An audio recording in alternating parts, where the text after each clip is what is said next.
is Nellie Gardner, and previously I did a couple of videos on crafting wreaths and kissing balls, and today we're going to do some cooking. We're going to make my favorite ginger cookie recipe out of the McCall's cookbook, and it's called Ginger Crinkles. And I made it when I was like 10 years old on a wood stove and won a county fair contest in Vermont. So we're going to start the recipe. It's very simple.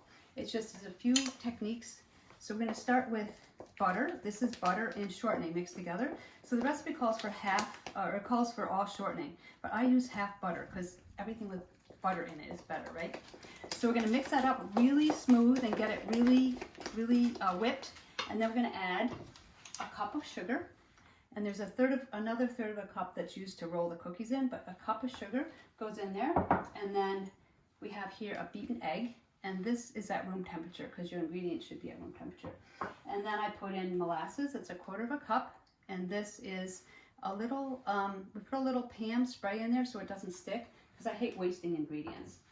And then after we add all those and beat it up really well, we add 2 cups of flour and we put in a 1/4 teaspoon of salt. And they call for 3 teaspoons of baking soda. Well, that's a tablespoon, right? So we put a tablespoon of baking soda in. A teaspoon of cinnamon, ginger, and cloves each. And that all, what I do is I put that all right in the dry ingredients, okay? So I dump that all right in together after we have the wet ingredients all mixed up. That's all done together. Then we're going to sift that right into our wet ingredients with a sifter, because if you don't sift it in, you have little lumps, and it's better to have it smooth. Okay, so we're going to do that.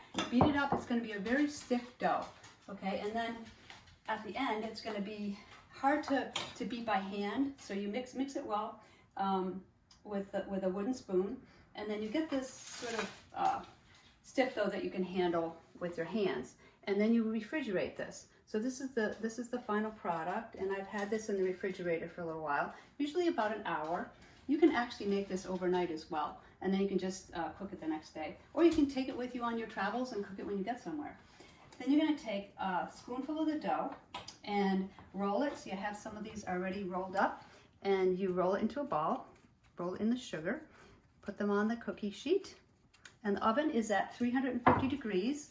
We have it heated up, and we put a batch in here so we could try them and see how they work. So, oh, looks like they came out perfect.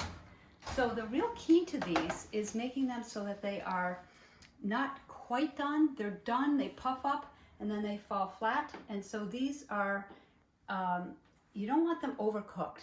Undercooked just a little bit is great. And then we're going to see how these taste. So they're sticking a little bit, and we just take them and put them on a brown paper bag because I recycle my brown paper bags. And a really nice thing with these cookies, they ship really well. And so I put them in some of these tins, some of my tins that I've saved over the years. And they're really great gifts this time of year. You can put them in festive tins. They're wonderful to ship. They're good for your stomach at the holidays. And they're delicious because they're soft on the inside and crunchy on the outside.